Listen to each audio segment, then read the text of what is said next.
and welcome to episode 8 of Picky Bastards. And this may be episode 8, but it is also an episode with a lot of firsts. We sadly have to say, first of all, it's the first time we have recorded Picky Bastards without Nermal. Yeah, who very has sad. Had to step away because his wife has had a lot of babies.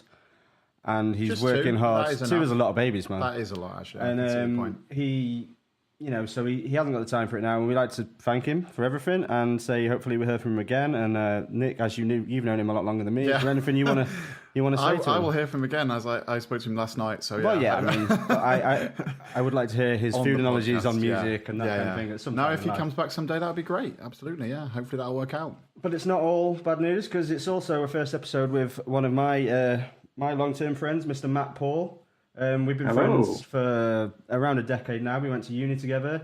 We've been to a lot of gigs together, introduced each other to all sorts of bands, so I can vouch for his taste in music. But before we start, sure? I do want to tell you all that I once, when we lived together, he didn't realise it was in the next room. I heard him singing along very loudly to Dolly Parton. So there is that. Seriously. Yeah, very loudly. We have to rethink this, I think. Maybe. Yeah, everyone's allowed a few of those. But Jolene's a good song. it is a good song, but it wasn't when you were singing it. You didn't do it justice. That's why Fran was annoyed.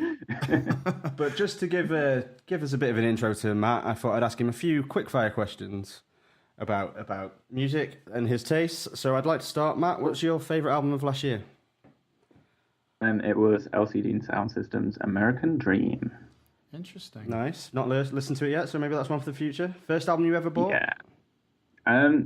I couldn't remember exactly which one it is. You're but not it's that either old. Come on. Well, it's either Spice Girls or it's Michael Jackson's Oh, Greatest you're Hits. really not that old, are you, man? That's No. that was at least I my was 10th young. album. Spice Girls was at least my 10th album.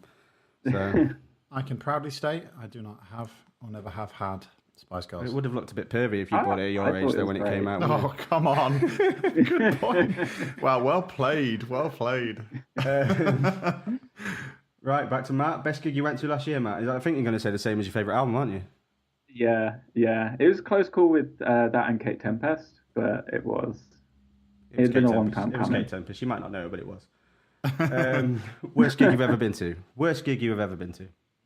Well, it was actually at a festival, and despite the fact that the previous night the whole concert got cancelled because there was a gigantic storm and the stage was shaking, the final night was Oasis headlining, Right. and I think it was 3 weeks before they split up, and they just hated each other, and it was so obvious on the stage. And it was just they just didn't care, and they were just like going through the motions. And I was really excited to see them, and it was just awful. Well, Nick will absolutely that- love that you've chosen Oasis as Fantastic. your worst gig ever because he hates them. So I do. hate them. Sorry, everybody in the world who likes them. Right. Okay. Well, let's move on to this episode then. We've got, as usual, we have 4 recently released albums, 1 classic album that none of us are that familiar with, and a playlist introducing artists. So the new albums are Black Rebel Motorcycle Club's Wrong Creatures, Glen Hansard's Between Two Shores, Xiu Xiu's Forget, Songs of Praise by Shame, and the classic album is Illmatic by Nas, which I think may be the first one we've chosen that can actually be called a classic. And then I'll be introducing Skunk Anansie and telling you all why I love them. So I'm going to go back to Matt again because as the new guy, I'm going to put as much pressure on him as I can. Matt, tell me which album you found the most predictable of the 5 albums on the list. I thought it was Glen Hansard, and that isn't in a bad way. I'd heard one song before I started listening to the playlist, which was Why Woman. It was all along a similar kind of ilk, but it was all kind of great as well, I thought. I really enjoyed it, even though the whole album is pretty much the same thing over and over again. Were you that familiar with him before? Or were you familiar with like Swell Season and Once and all that stuff? No. So I wasn't very familiar with any of the artists apart from Black Rebel Motorcycle Club before. Okay. So So I'm just kind of wondering if you had no knowledge of Swell Season. You never seen Once either, the movie. Because that was my introduction to the band, and it was a pretty powerful one I found. I don't know if you Wow, I have no knowledge about this guy at all. So Oh, okay. Wow. This is Usually, interesting. you're the one who does the research usually. What's going on? Well, we'll get to why I didn't research this guy. Okay, fair enough. Yeah, okay. So you basically felt like it was a little bit predictable, but Well, like every single song was about what seems, I guess, one relationship and the struggles with that single relationship. Mm. But each song was its own thing, and coming from different angles and different, I guess, as the relationship seemed to progress towards its end, and him like coming to terms with that. Mm.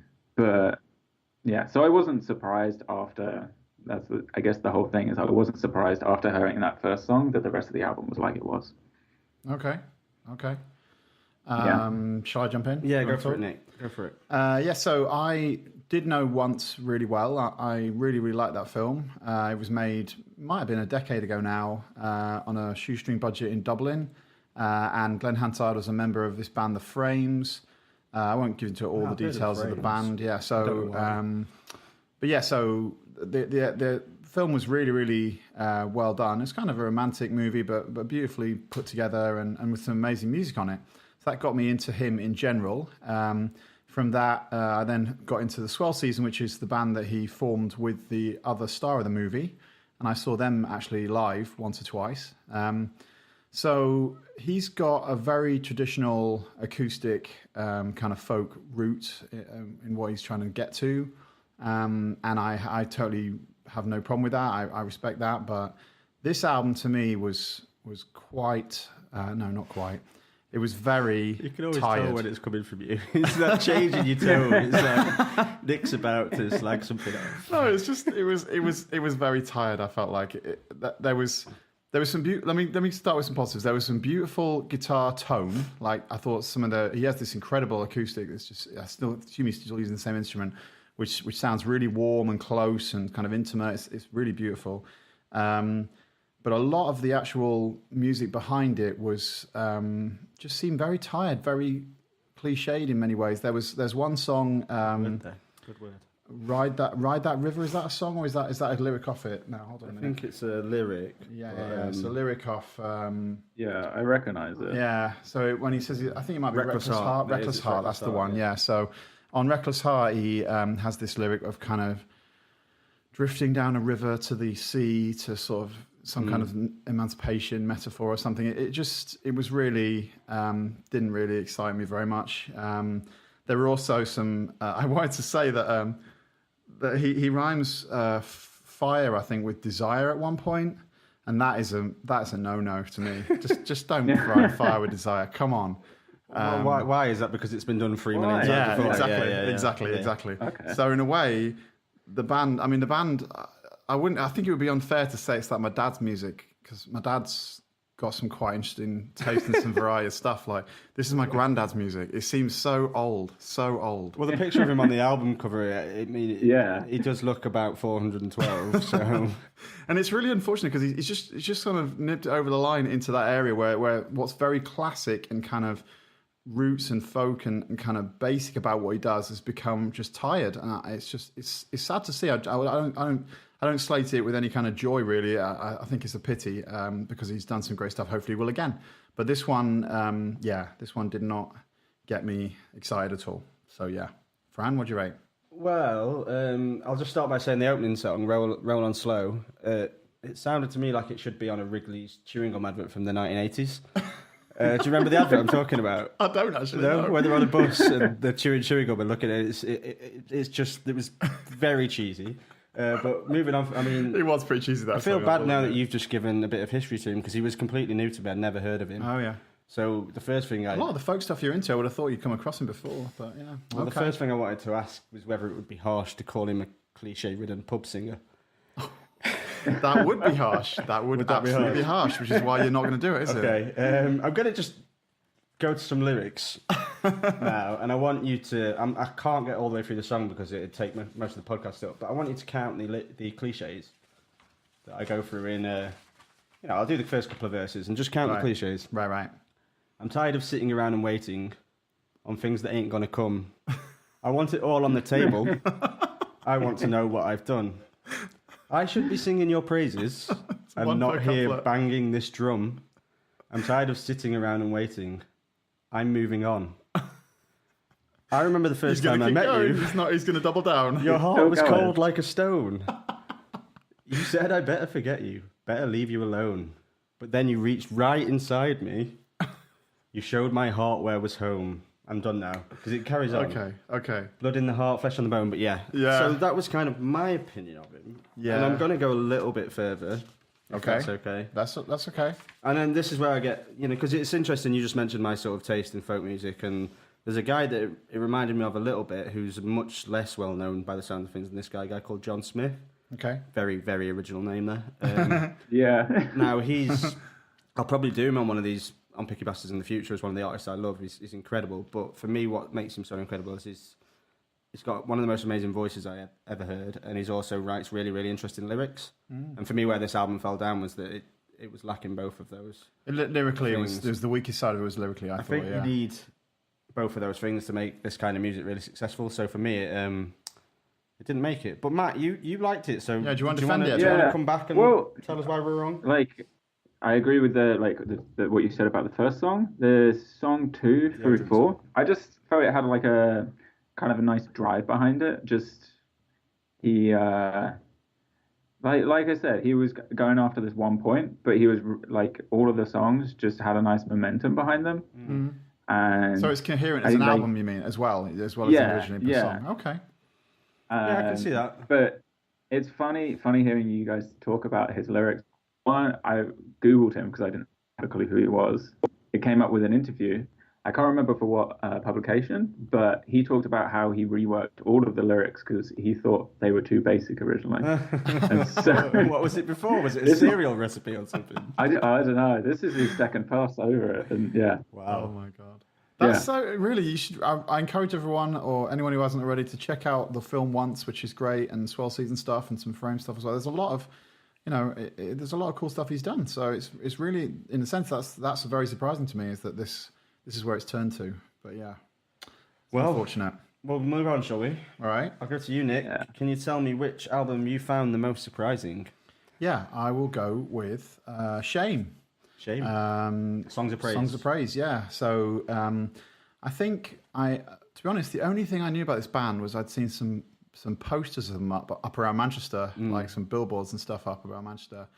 And I tended to think that this is just totally ridiculous to make a judgment on this basis, but they're asking me to if they put a poster up of themselves, They just look like another bunch of indie kids just sort of with not much to say, not much different, just trying to be rock stars, And actually, I thought the album was a lot better than that.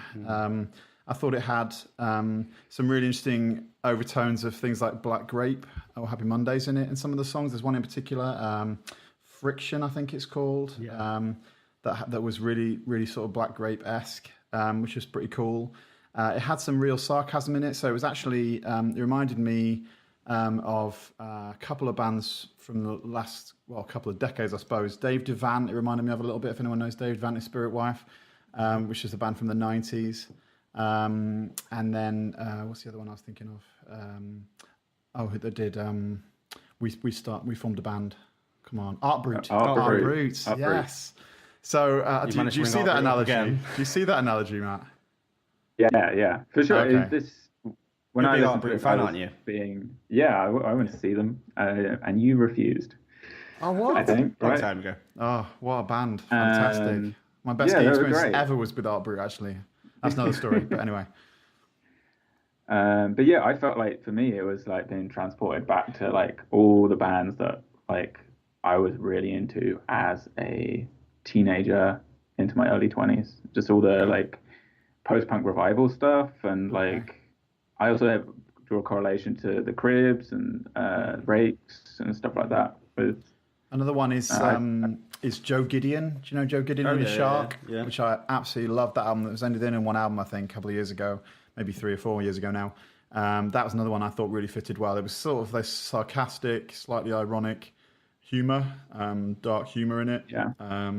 Particularly the track "The Lick" was really good. And I thought the only thing I would say against the album as a whole was that I thought that was actually a better opening than the one they went with. I thought they could have maybe reordered a couple of tracks and started with "The Lick" because it was just a really amusing sort of way to differentiate themselves from a lot of other indie bands that are out there. So or post-punk bands, whatever you want to call them. So yeah, sorry Matt, I cut you off there. What else did you want to say about them? No, you had me. Yeah.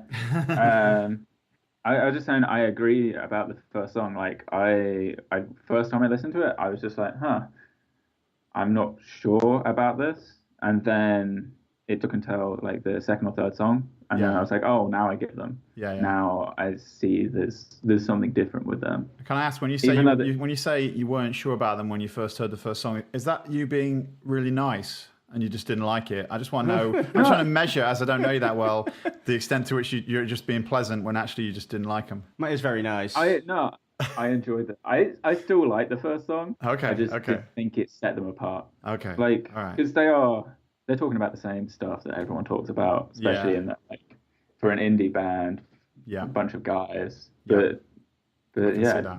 the latest songs, they like bring a lot more energy and a lot that you can tell they're into it. The only point of disappointment, actually, that I would say is Fran told me that it would be a good one to pick because he thought they were quite heavy, and that maybe might fulfill Really? the heavy album I was searching for. I will go into and the. they were not. I will go into the reasons why I thought that. Okay. Because Go for it. I saw them. I caught the end of their set at a festival in Salford called Sounds from the Other City last year, and on stage, I don't know if you've watched any videos of them live, but it was one of the most aggressive sets I've seen in a long time. Really? The guy was ripping his clothes off and headbanging and jumping into the crowd. And when I was watching him, it was fun, but I thought, I'll never listen to this band. It's not my kind of thing. Right. So I was really actually pleasantly surprised. I think it translated really well onto record, and I think they're a lot more measured in the studio than on stage. Like on stage, they are a really heavy band, which is what I thought you were getting, Nick. So I apologise for that. But they are better than any of the really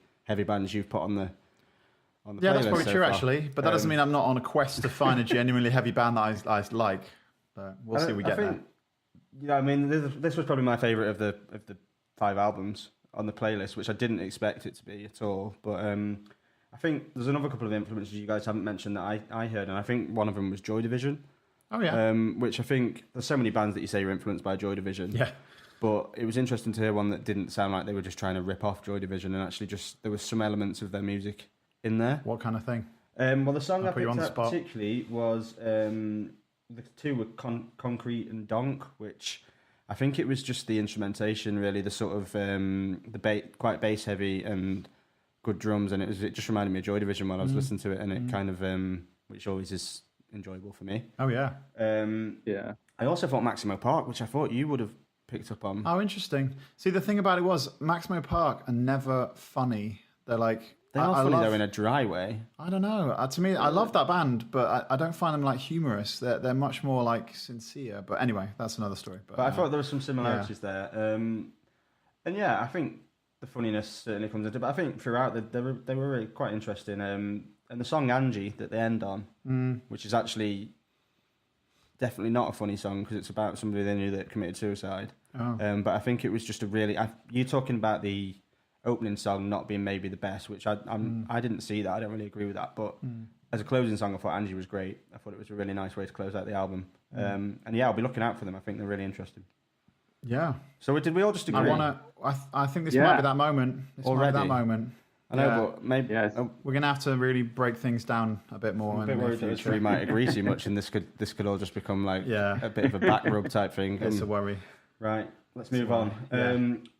Matt, have we talked about your favourite album yet? We could talk about my least favorite album. Do you want to go for your least favourite? Go for it. Go for it. Black Rebel Motorcycle Club. Right. Okay.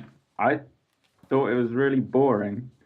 I used to have on CD one of their first albums, BRMC. That's the first one. And yeah, I loved that album, and I thought they're really like rocking. They're really fun to listen to, and they had a great swagger about them.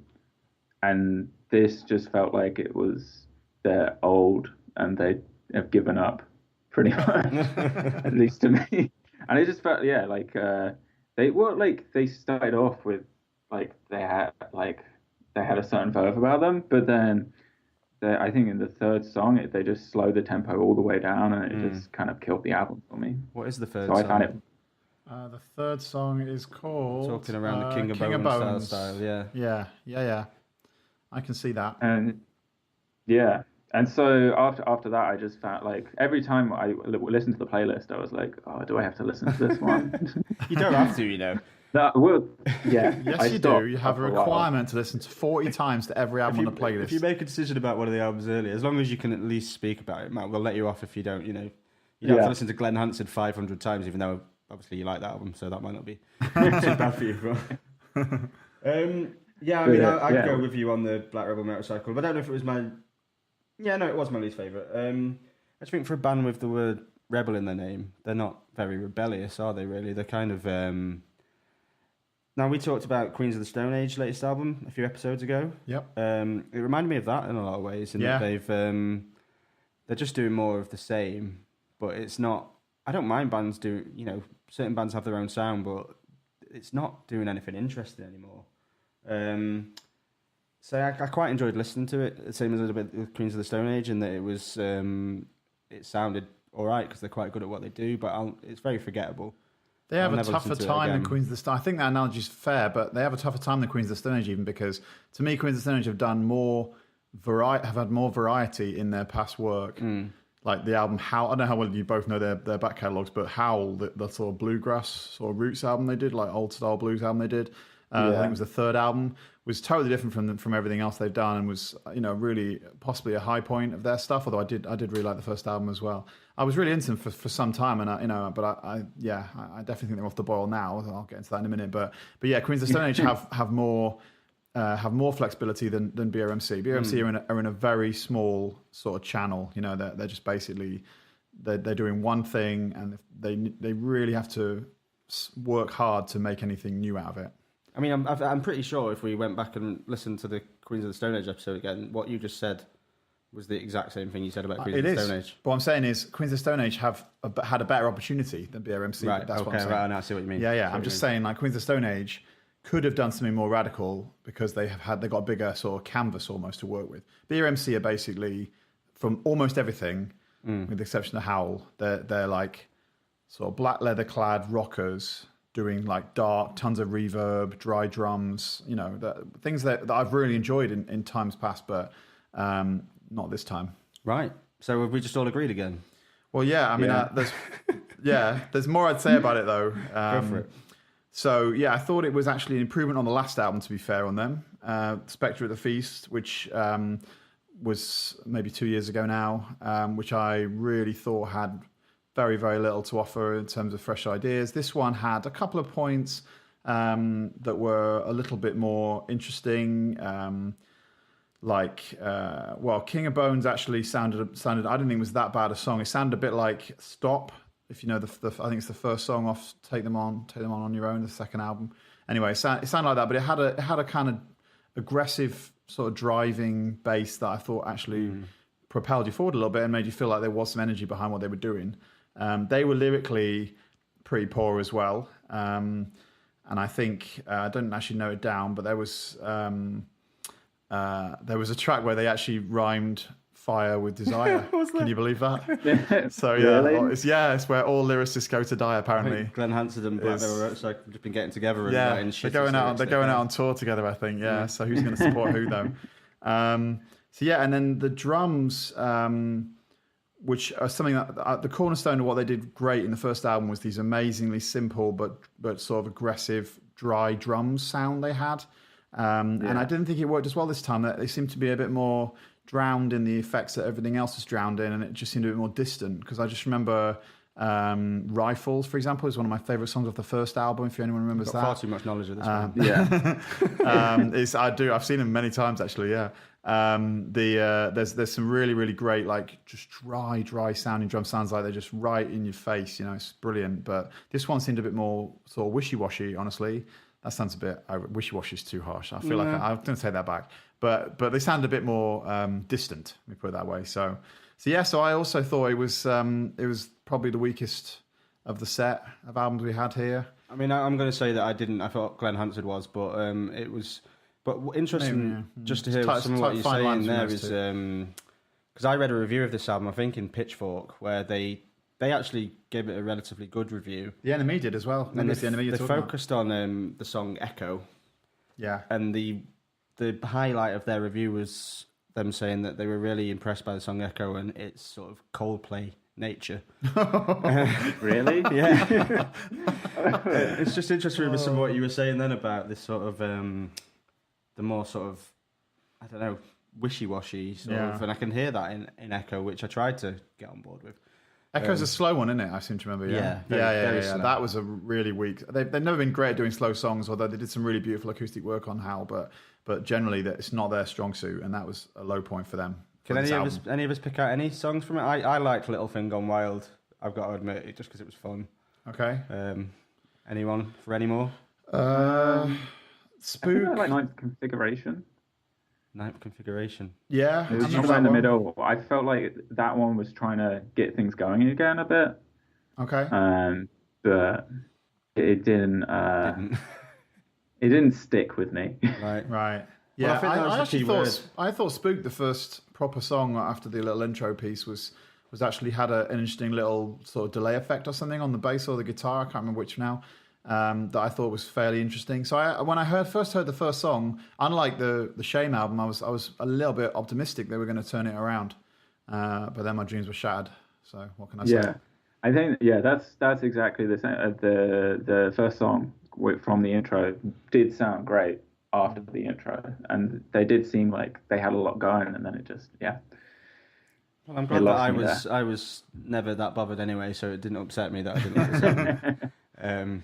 I must be. It sounds like I'm the biggest fan of this band though, overall. Over the time of the course of their career. They're one of those that have come and gone with me a little bit. I've had a lot of friends who've liked them, so I've heard them, but they've never been one that have really stuck massively with me.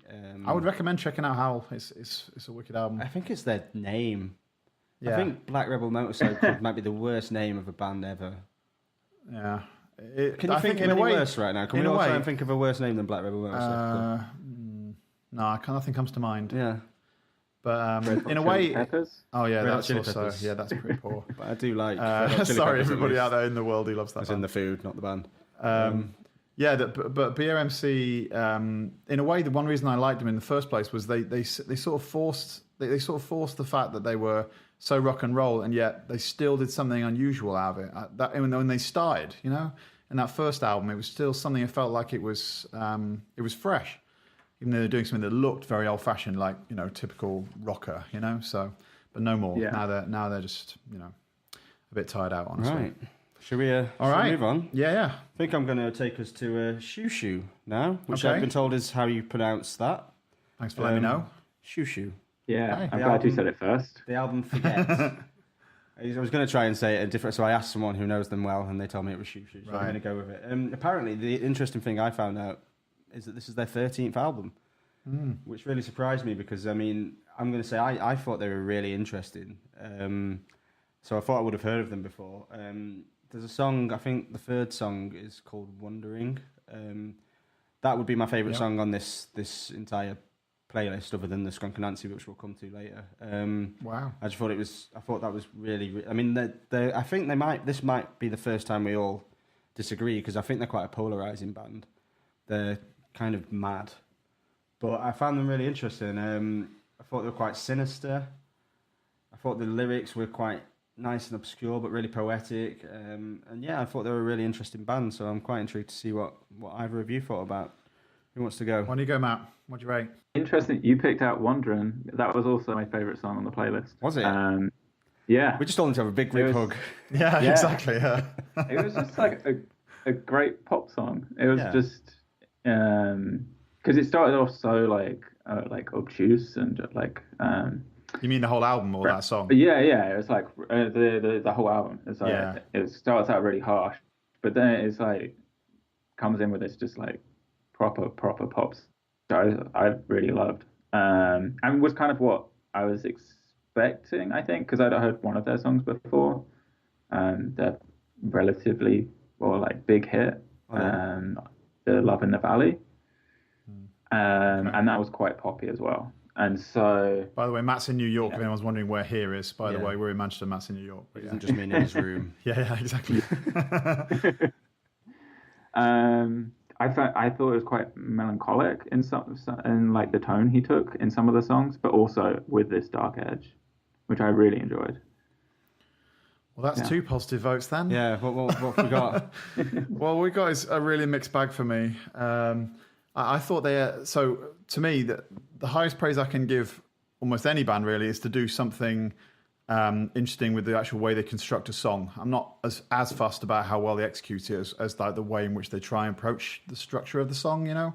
And I thought they did a really good job of that in many cases. And Wandering also was a really good song. I thought I agree about that, although it wasn't my best favorite song on the whole playlist. But yeah, so that I thought that the song construction was really interesting. It was very harsh at the start, which was really off-putting. But I thought what I suppose the feeling I'm not sure about is the part I'm not sure about is I felt like the production was really sort of lo-fi. But to me, it didn't really suit the kind of music, the kind of electronica they were basically trying to produce. It was really jarring to me. I never got to the point where I was comfortable listening to it, even though it was interestingly constructed. Just enjoying listening to it. It was just slightly uncomfortable always, and that was. I mean, I'm sure that may well be exactly what they wanted, but it put me off a little bit, and it felt a bit frustrating that they could do something in electronics that was a bit more clean and polished and still have the energy behind it and also make it more engaging for me, you know. So that's one thing. Can I ask you a question before you move on from that point? Yes. Just because quite often you in the past told me and Nirmal off for sort of struggling with something that's a bit harsh and with something that's a bit uncomfortable. Yeah. Like the Oxbow on the last playlist, for example. Yeah, absolutely. So what's the difference? The difference to me is, in this case, is the genre. This is an electronica album, mostly, I think. And if it is one of those, then that doesn't suit a kind of crunchy, kind of distorted, not just distorted, but broken kind of production, which I just found... Like, it felt like a missed opportunity, I'll put it that way. It felt like it was a demo and not an album, but a demo full of really interesting ideas. So it was, in a way, I did like the album, but it was a bit irritating as well in that respect, you know. I also, the other thing I'd say was I really found his voice to be a bit difficult sometimes as well. Sometimes it just came across as like really melodramatic, you know, like really over the top in a way that just seemed a bit. But I think that's a little bit purposeful. Yeah. It's I couldn't get on board with it. So yeah, I think the album they have a lot of potential. I'd say that 13th album. 13 albums. I will listen to other albums of theirs. I really will, because I want to check them out further. But I don't know if I love this album. I've got a friend who's a huge fan who says they sort of they've varied a lot throughout their career as well, which doesn't surprise me with the amount they vary on this album. But apparently they're well, that's another really point of high praise, isn't it? I think having some good variety in a career that long, you know. Apparently they completely remade the theme song, the soundtrack to Twin Peaks as one of their albums. Okay, well, that actually rings a bell now you say that. I knew somebody had done that. Yeah, it was Xiu Xiu. It was Xiu Xiu. All right, good to know. So there you go. Right. Any more on Xiu Xiu? No, I think that covers it for me. Yeah, right. A bit of a mixed bag. Yeah. I think we are now on to our classic album this month, which is Naz's Illmatic. So I'll start us off here. Right. See, I was probably... I can't say for you, Matt, but definitely for Nick, I was probably the person who's been most into hip-hop throughout my life. And in the time when this album came out, which is now 24 years ago, which really surprised me, I probably was... we listened to a fair bit of hip hop there, so I don't know how it passed me by really, but I kind of think I can definitely see why it's so highly rated, and I'm kind of gutted I didn't get more into it back in the day, because I do think now it does sound a little bit dated in some ways, as it will do because it's 24 years old. But I think it's kind of amazing that it's his debut, and it's so accomplished, and great hooks, brilliant one-liners, some great instrumentation, and then there's quite a few tracks I would mention that deserve some recognition. Life's a Bitch, The World Is Yours, New York State of Mind. I really enjoyed listening to it. I'm glad I put it on this playlist, because it was just nice to hear. I've heard this album spoken about so much, and I was really impressed. Now, Matt, I know when we put this playlist together, Nirmal was still on board, so when we choose the albums, it's ones that people haven't really known. But I don't know if you knew this album already, or... No, I hadn't really listened to Nas much. No. I knew of this album through Jay-Z referencing because you're a Jay-Z fan, aren't you? Yeah. and like the only album I've heard with Nas is his collaboration with Damian Marley, Right. which I enjoyed, but I'd never heard him by himself. And yeah, this was really, it was something that, like you say, it was really good to go back and listen to, and it was really like solid all the way through. Every single song almost was great, and yeah, being able to switch from like some of the songs you talked about that switch from like some of the pessimism in Life's a Bitch to then the optimism in the next track Yeah. with World Is Yours, and pull that off convincingly is, yeah, I was really impressed. But like you said, it's also a little bit dated, and like the way it was put together and some of the tracks behind it. So I don't know how many times I'm going to put it on to listen to, but I'm glad I spent some time with it. Yeah, I think hip hop dates more than other music in a way as well, doesn't it? Because it moves on so much, and because you then get like imitations come after, like after Nas. I think things like even some of the tracks sounded a bit like Will Smith at times, because Will Smith, not in a bad way. I don't mean, but I mean just like you could tell Will Smith. You could tell where Will Smith's got some of his inspiration from. He's like, oh, I want to sound a bit like Nas on this one, and you're just like, but that's not Nas's fault. He still put out this incredible album at the time that then everyone's tried to imitate. So I really want to understand though what this idea of being dated is really, because I thought there were parts that did feel a bit dated, but I couldn't put my finger on what it was really. And I felt like production was actually good. It was pretty polished, and it was all in all, it was a great album. And I thought it was clearly the inspiration for a hell of a lot of people that I've got into, latterly, all the way to today. It's clearly there's no argument that it's a massively influential album. But yeah, so I kind of couldn't put my finger on. It's interesting you say about hip hop doesn't dates more or doesn't age as well or something you said like that, didn't you? Well, I think it dates more, but I don't necessarily know if that's a bad thing. I think you can just tell when I say dates, I mean I know what era it's from, and I know it's not And can you put your finger on what that is that's made that? I think it is the elements of the music. It's the sort of instrumentation. It's because I think now this would be seen as quite simplistic in a way. Some of the background to it, not his lyrics and not his flow and everything, because he's incredible. But I think the music, the actual music behind if you listen to like like the Kendrick Lamar album we listened to on the last one, there's much more. Well, it's interesting. I see what you're saying. I mean, obviously, compared to Pimp Butterfly, Pimp Butterfly is like this ridiculously complicated, layered, orchestral, jazz, fusion, everything. So I can see that's a huge disparity. But compared to Damn, I don't know if I see it quite as much as I mean, obviously, it's maybe clearer and stuff because the miking and stuff is better in that. But I don't know if it's actually, other than that, if it's actually if it's older sounding. I don't know. What do you think, Matt? The thing I was just thinking about now we're talking about this is whether it's just the relative youth of hip hop, whether it's still got a lot of room for innovation, where some other music's been around for a long period of time, rock music, and so it gets to a point where there's less avenues for you to go. Yeah, right. And maybe to Glen Hansard, or you turn to Oxbow, if you're lucky. But yeah, no, I think that's a good point. Hopefully that's not true, because then hip hop might reach a roof where it can't go anywhere. Hopefully it keeps going. Hopefully I'm wrong. Yeah. Can I just ask, Matt, obviously it's, with it being 24 years old, it might not have any relevance, but it's obviously this album's very much about New York, isn't it? Yeah. Does there anything that still sort of resonates with, obviously you live there, you're there every day, is there anything that sort of... he talks about different aspects of the struggle, living in some of the projects, and the project he was talking about a lot. I've been there or been through it a bunch of times. What's it called? And it's just under I think it's Queensbridge project. That's it, it's just under Queensbridge Bridge, and so it's just really interesting to have a touchstone to there, because it seems obviously I'm not from here or living in that environment, but you can you can start to see some of the stories just from being around it. Yeah. I mean, I read quite a lot of reviews while we were doing this, and nearly all of them start with talking about the train, because the opening track, the Genesis, starts with the sound of a train.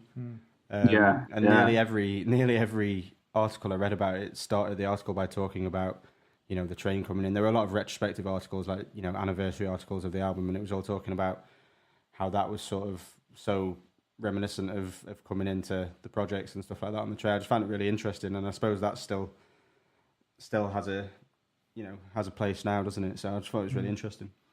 So I think you're right, Fran, to say this might be our first actual classic. Yeah. I mean, there's no.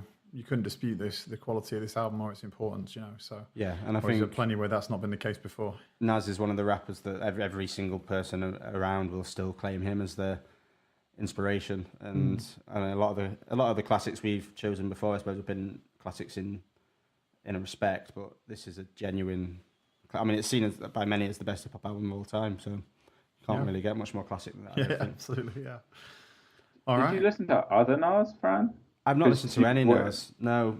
So you just that his whole back catalogue missed you. Yeah, weirdly. I don't really know why. I think maybe I was into a bit more gangster rap, like I was into Tupac and that kind of stuff. And I think maybe Tupac and Nas had a bit of a beef, so I obviously took sides. Yeah. I may have picked the wrong side, but because Tupac's aged probably more than Nas, I would say. Maybe I'll do a Tupac playlist on Picky Bastards at some point, and you can see what I mean by music dating. Then, right. Still brilliant, though. Yeah, I do love him. He's very cheesy. But yeah, right. All right, so on to the Why I Love, I think. That's the last one, yeah? Yeah. So I'm going to introduce Skunk Anansie. I'll start by saying I partly chose Skunk Anansie because so far on Picky Bastards I've introduced The National and The Tallest Man on Earth as my artists I love, and I wanted to show that my musical tastes do go above middle-aged men whining about their miserable lives. And I also thought it'd be good to go back to something that has been in my life for a lot longer. And this is a band I listened to in my teens. And I had an absolutely brilliant time putting this playlist together because they're not a band that I say, even though they've been in my life since I was a teenager, they're not one that I probably put on regularly nowadays. Mainly because Kirsten hates them, my girlfriend.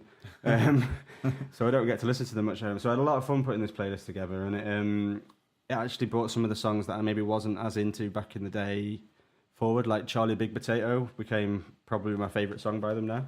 But so I'm not sure how familiar today's listeners will be with this band, so I'll give you a little brief introduction. They're a British five-piece. They came up during the sort of Britpop period, which I think one of the reasons I really got into them is because they offered a bit of an alternative. So they had 6 albums, which 3 of them are in the 90s and 3 since they were reformed. Now all of this playlist is off the 3 albums from the 90s, which are Paranoid and Sunburnt, Stoosh and Post-Orgasmic Chill. And if I'm being honest, I haven't listened to the more recent stuff a lot. Now the focal point of the band is the lead singer, Skin. And I think it was Skin that really got me into this band. This was a time when I was listening to a lot of stuff like Oasis and Blur, who, let's be honest, sang songs about absolutely nothing. And here was this sort of black lesbian skinhead who was singing really angrily about really important topics. So as the only non-white person in a school of 1,500 people at the time, it was pretty amazing for me to hear someone singing really honestly about racism, about discrimination and about bullying, and then about politics, which was quite a new subject to me at that time. I mean, the only person I heard sing about politics prior to that was Bob Marley, but I didn't really know much about Jamaican politics and it wasn't that relevant to me at the time. So the song, Skunk Anansie songs in a way were a real eye-opener for me. And I remember being quite smug about them as well, because it was a band that I discovered and everyone else was kind of really put off by them at first, and then eventually all my friends really got into them. So I walked around like I was kind of Skunk Anansie's manager for a while in Derbyshire. I was their voice in Derbyshire.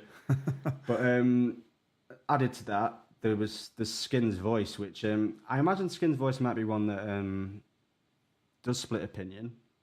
But for me, back then, when I was still young and confident and thought that I was one day going to be a singer in a band, Skunk Anansie would There's be still time.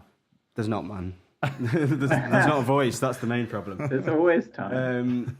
But yeah, this was one band that I would never try and sing along to, because for me it's just like, who can imitate that voice, who can better that voice, and for me, big claim coming, everybody, so watch out. But I'd say it might possibly be my favourite voice in music.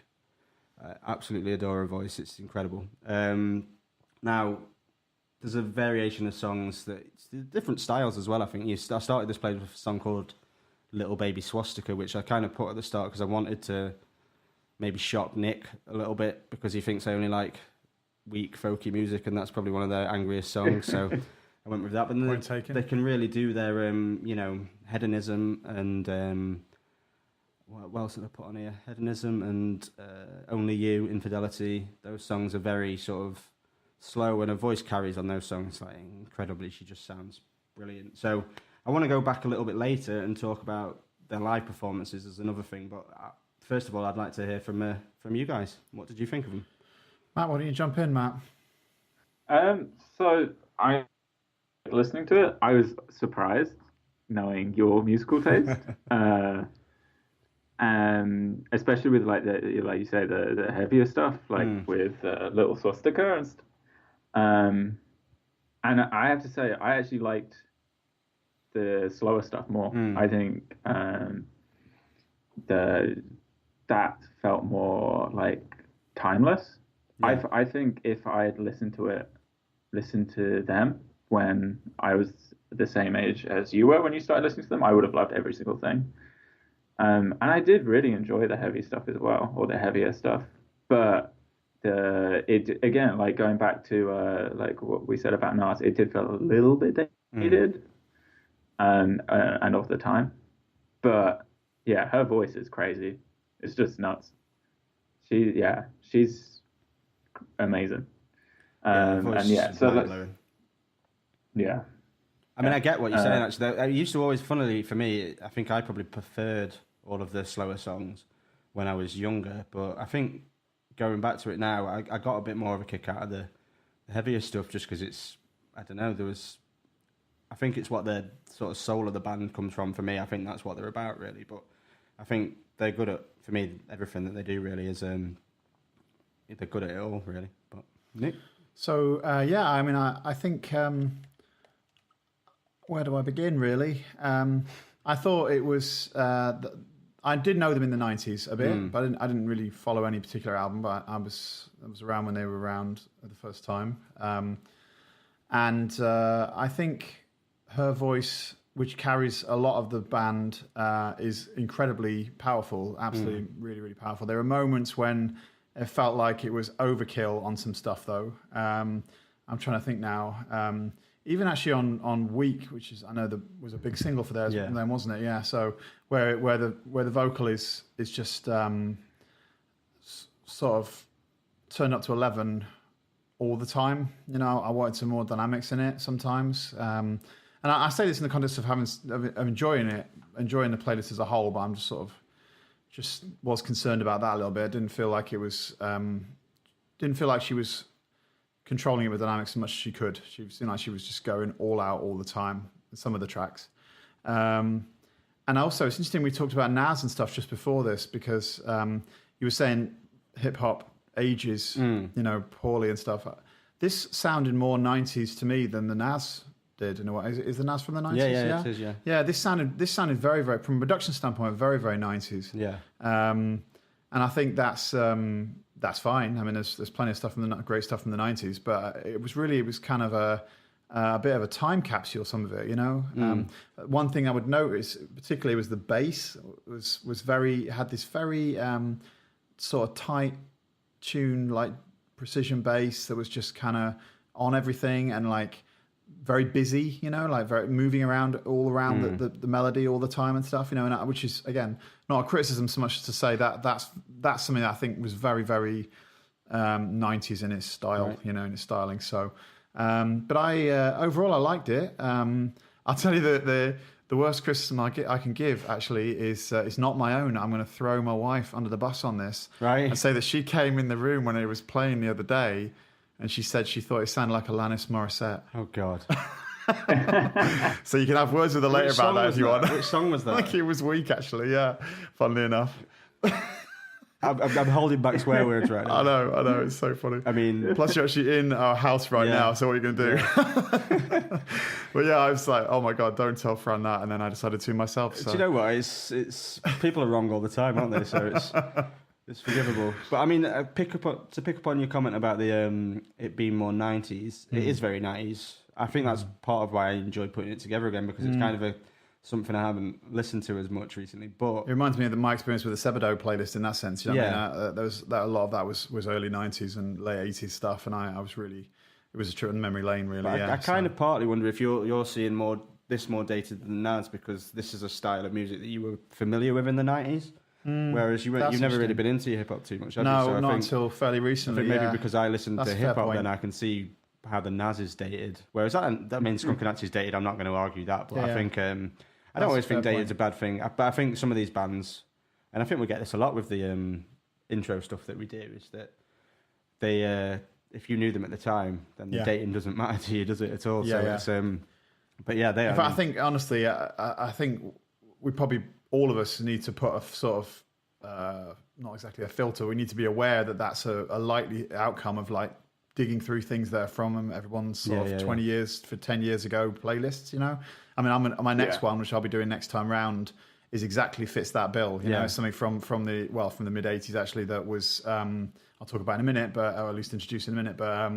That's also going to go through that same experience. I'm already worried about that conversation. Oh, really? Okay, nice.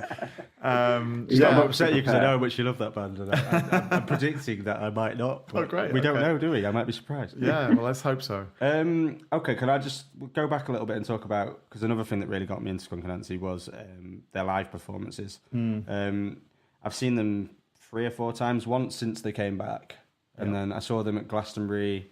I saw them in the Lead Mill, which was amazing because I don't know if you know the Lead Mill in Sheffield, either of you, but it's a tiny venue. It's kind of... I just know of it. I've never Guerrilla Manchester size sort of thing. Oh, wow. It's very small. And just the sound in there was incredible. But her voice live is amazing. But I asked you both to watch the performance they did at a festival. The only reason I chose the one in Spain, I wasn't there, it's just that because they're so old, there's not many recorded concerts that are on YouTube. So it's not like the bands it's not like the National I could get you to watch their latest gig. That was the only one I could find live that was really good quality. But I just I think it was a really good example of the energy of their gigs, and I thought it was an incredible gig, and she's almost beyond the dynamo. I mean, stage, the energy is ridiculous. I mean, she's just absolutely pogoing for the entire gig, you know. So I don't know how she kept it. It was amazing. It was amazing to see. Did you get a chance to watch it as well, Matt? Yeah.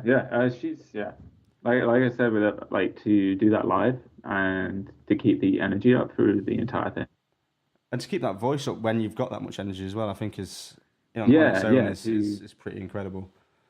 For any of you, like obviously I've done this playlist, but if you were anyone listening, just want to listen to them, I would say start with the album Stoosh, which was their second album. It's probably the most. Paranoid and Sunburnt and Post Orgasmic Chill are both very good, but Stoosh is the most consistent album. So, I'd say. I'd say as well that for the live video you were talking about, you should tweet that when we put this one out. Fran will also tweet out that video so people can see what we're talking about. Yeah, that would be really useful. Well worth a watch. Even I think as a music fan to watch a band put in that kind of show on, I think it's. And I think as well with these issues about whether it's dated or not. I mean, I think the live show is less dated because it's free of some of the production tricks that were just in favour at the time. You know, so the phasers and chorus and things like that on guitars and that sort of stuff. It's free of some of that anyway. So yeah. Right. Cool. Well, all right. Actually, can either of you want to? I'm going to put more pressure on you. Any particular songs you want to pick out of the Skunk Anansie playlist that you particularly did enjoy or didn't, if the case may be? Go for it, Matt. I don't know. Well, like Only You is just a great song. That stuck out to me. I don't know if I have a particular one that I disliked. Yeah. Good. I think they were all. That's an acceptable response. Good. Yeah.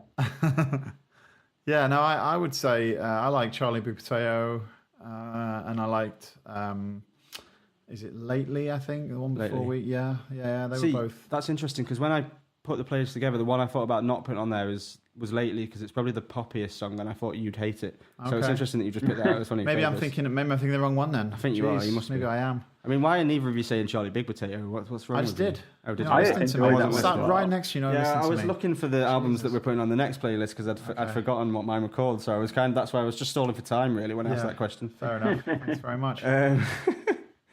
Right, I think that covers brings it us to then. a bit of an end. So should we talk about what's coming next time? Can you guys both remember what you're going to be? Yeah. I remember. Yeah. Yeah, go for it, Matt. Can Why you don't you remember, start? Matt? What are you going to bring to us next time? I'm suggesting Rye's new album, which is called Blood, Right.